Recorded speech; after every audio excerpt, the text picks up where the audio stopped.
Bonjour à toutes et à tous, c'est Stéphane pour la chaîne Foilier.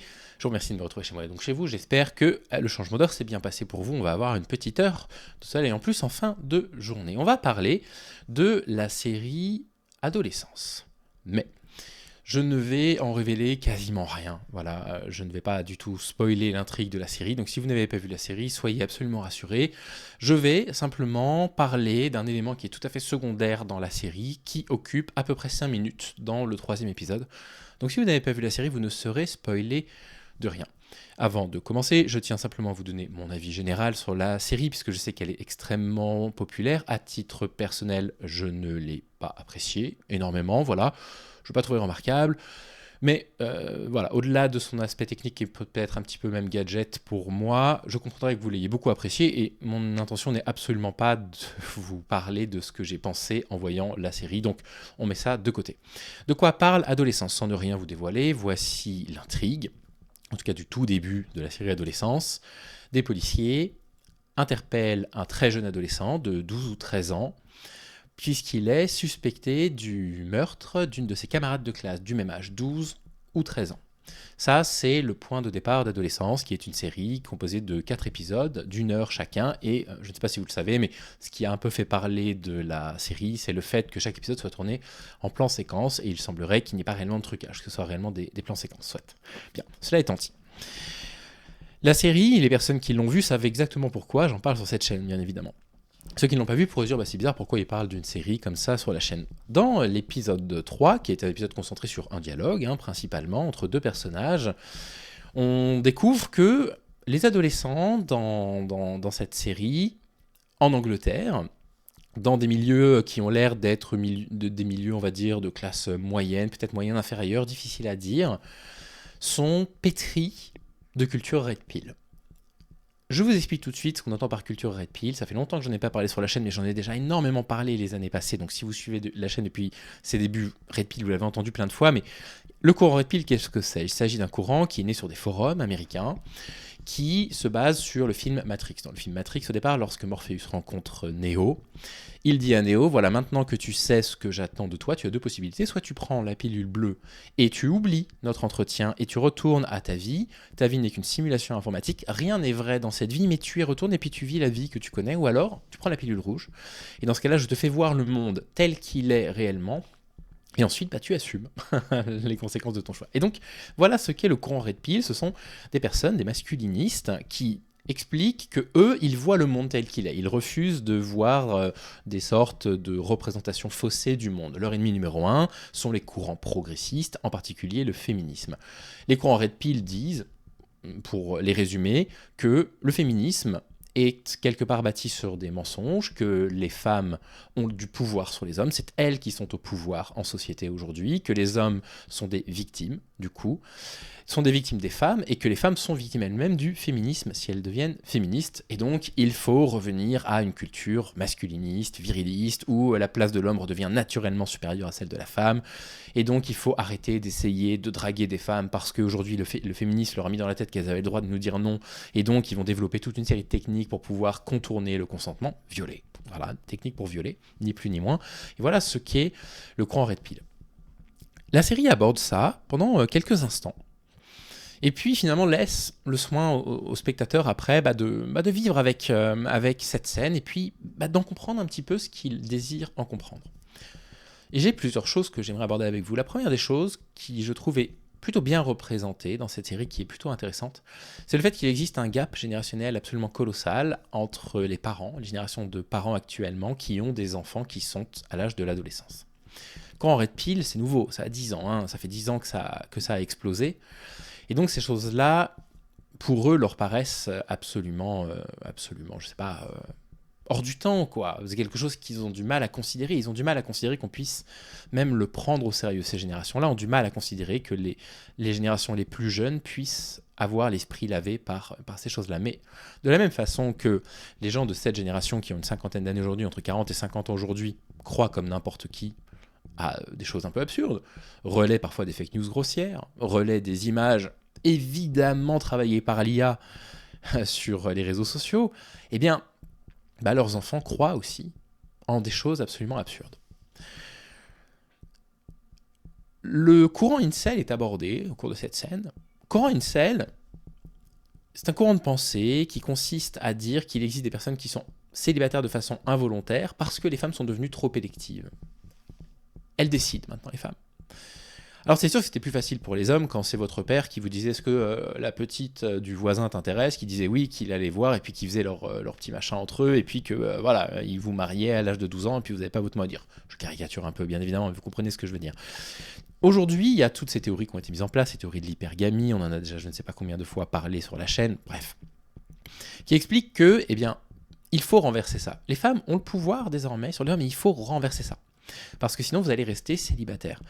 Et donc, incel est devenu à la fois parfois une revendication par certaines personnes qui se revendiquent d'un courant red pill incel. C'est plutôt rare de se revendiquer incel, mais bon, ça se voit. C'est surtout une insulte, une injure. Et on voit que ces gamins qui ont 12 ou 13 ans, c'est un âge, quand moi j'étais au collège, à cet âge-là, où l'idée de la sexualité ne me traversait pas encore l'esprit. Je savais ce que c'était, bien évidemment. Je comprenais évidemment ces choses-là, mais pas grand monde dans mon entourage avait une petite copine. C'était très rare au collège. Quelqu'un qui avait une petite copine quand j'étais en 5e ou en 4e, c'était très rare. Les générations d'aujourd'hui, c'est un petit peu différent. Avec l'explosion d'Internet, vous avez toute une série de choses absolument formidables qui sont mises à notre disposition, y compris à la disposition des enfants, mais il y a aussi des choses dangereuses. Hier, on a fait un épisode sur Andrew Tate. Et Andrew Tate est un homme dangereux à bien des égards. À deux égards. Un, à l'échelle individuelle, puisque c'est un homme violent à l'encontre de femmes. Il a un mandat d'arrêt sur le dos, d'ailleurs. Et il est aussi dangereux parce que les idées dont il fait la promotion sur les réseaux sociaux, des idées issues du courant Red Pill, des idées caractéristiques de ce qu'on entend dans les courants incel, sont entendues par des adolescents qui n'ont pas les armes intellectuelles pour pouvoir se défendre contre ce genre de choses. C'est affirmé avec charisme, dans des vidéos qui sont particulièrement bien montées. On vous montre quelqu'un qui explique avoir de la réussite, qui pose sur ses réseaux sociaux avec je ne sais pas combien de mannequins, etc. La face cachée, c'est que ces mannequins, il les viole. La face cachée, c'est qu'il met en esclavage des femmes. Si vous voulez, cette vitrine qu'il va présenter, elle peut avoir une forme de puissance, en particulier quant à l'adolescence. La pression du groupe, qui, à mon époque, se concentrait plutôt sur les types de vêtements que je portais, les types de musique que j'écoutais, les sports que je pratiquais, aujourd'hui sont devenus des pressions sociales basées sur ton avenir en tant qu'homme séducteur. Des questions qui sont évidemment posées beaucoup trop tôt, à un âge où la sexualité n'est pas encore révélée, 12-13 ans, je veux dire, vous avez une majorité des adolescents qui n'ont pas commencé encore leur puberté. Donc ils n'ont pas encore le développement de ces hormones, etc. C'est des questions qui arrivent très tôt, face auxquelles vous êtes démunis. Parce que si on vous explique qu'à 12 ou 13 ans, tu vas finir incel, et que vous avez un petit peu un esprit revanchard, et que vous voulez absolument prouver quelque chose au groupe, qu'est-ce que vous devez faire ? Vous devez avoir une copine. Mais avoir une copine à 12-13 ans, enfin, je veux dire, qui s'intéresse réellement à ça ? Parmi les peu de personnes qui s'intéressent à ça, il est tout à fait possible en plus qu'on est relativement immature, quand on est adolescent, qu'on s'intéresse aux mauvaises personnes. On s'intéresse à des personnes qui dégagent quelque chose d'un peu charismatique, puis voilà, on peut être attiré par ces personnes-là. Vous savez, c'est le fameux cliché des filles à l'époque qui seraient attirées par les bad boys, et puis des mecs qui seraient attirés par, en tout cas, qui seraient repoussés par le profil intello, par exemple. Vous voyez ce que je veux dire ? On vit de stéréotypes quand on est adolescent qui nous attirent vers des groupes sociaux, évidemment, caractérisés. Et la série Adolescence aborde ça. Ce que la série Adolescence ne dit pas, c'est quelle est la part de cette culture red pill dans l'atrocité qui a pu être commise dans la série. Quelle est la part de ça ? Mais la part de ça, finalement, se poser cette question-là est une erreur, je pense. On ne peut pas considérer que la domination masculine, c'est un ensemble d'ensembles vides, voilà, qui font du tort aux femmes. La domination masculine, telle qu'elle a été théorisée par un ensemble de féministes, vous avez une bibliographie en dessous, moi je n'ai rien inventé, tout est tiré de mes lectures, que vous avez en dessous, en tout cas de mes lectures marquantes, je ne vous ai pas tout mis, j'ai mis celles qui m'ont marqué.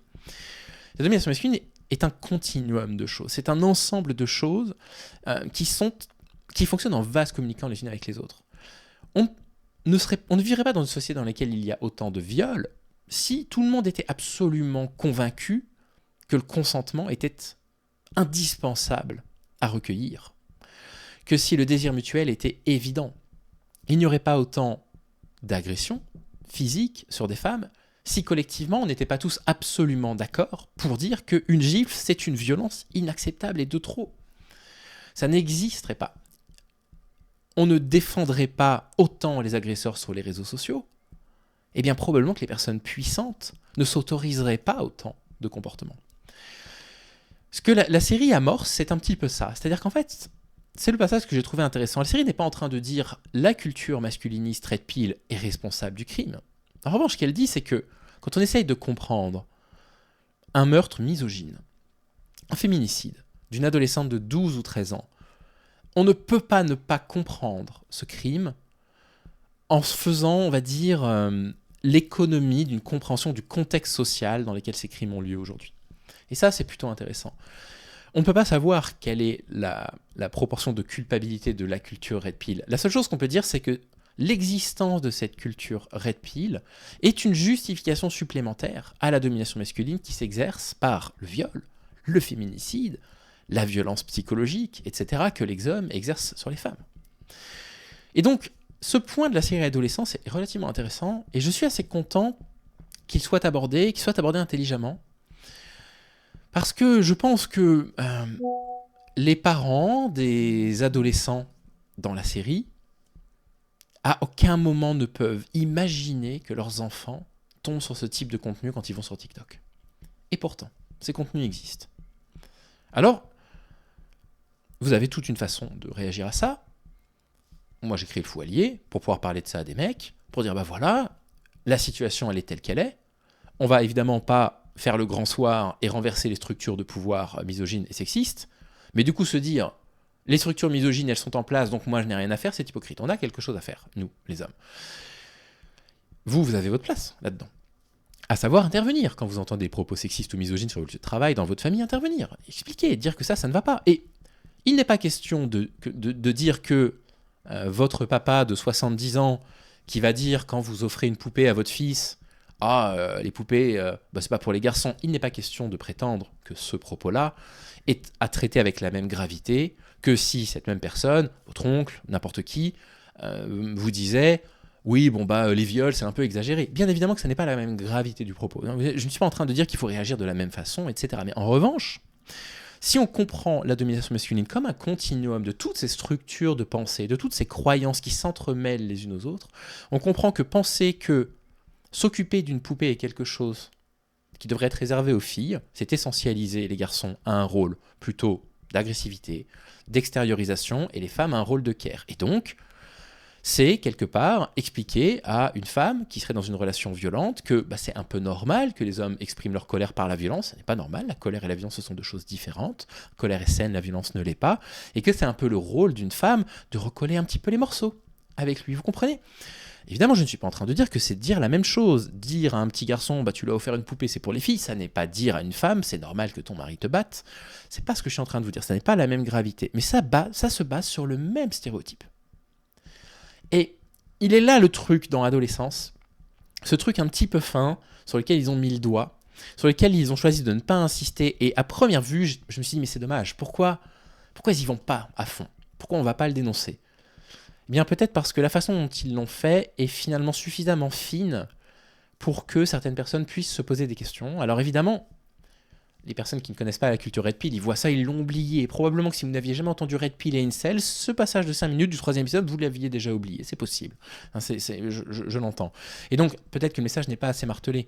N'empêche que le message est martelé, je trouve, à la hauteur de ce que ce mouvement est. Un mouvement omniprésent, qui échappe complètement aux anciennes générations, qui ne comprendraient pas que leurs enfants de 12-13 ans soient tombés déjà dans des courants Red Pill, commencent à vous parler de la règle 80-20 ou 90-10, ils parlent de la règle 81, moi je connais la règle 90-10 qui dit 80% des filles ne sont attirées que par 10% des hommes. Et donc 90% des hommes se partagent les 10% restants des femmes, donc on est en compétition, et donc on ne peut pas être le nice guy. Parce que si on est le nice guy, qu'on ne va pas se battre, pour obtenir les femmes, vous entendez tout ce vocabulaire de la possession, tout ça est très inquiétant, et bien en fait on va rester incel, on va rester célibataire involontairement pendant toute notre vie.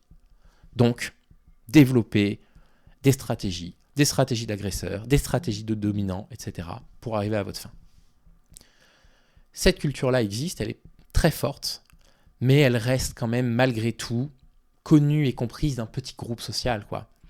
Je veux dire, il faut être un petit peu un nerd d'Internet, des luttes féministes ou antisexistes pour en avoir entendu parler. Et pourtant, aujourd'hui, au collège, tous les adolescents et les adolescentes qui naviguent sur TikTok tombent sur ces contenus. Parfois, ils zappent. Et puis après, l'algorithme comprend que ça ne les intéresse pas, ils n'en revoient plus. Parfois, ils restent dessus. Parfois, ça les éduque d'une façon absolument catastrophique. Et je suis content qu'Adolescence ait mis le doigt là-dessus. Et voilà ce que je voulais vous dire de la série. Regardez-les. Ne regardez-la, ne la regardez pas. Je n'en sais rien. Si vous avez quand même 4 heures.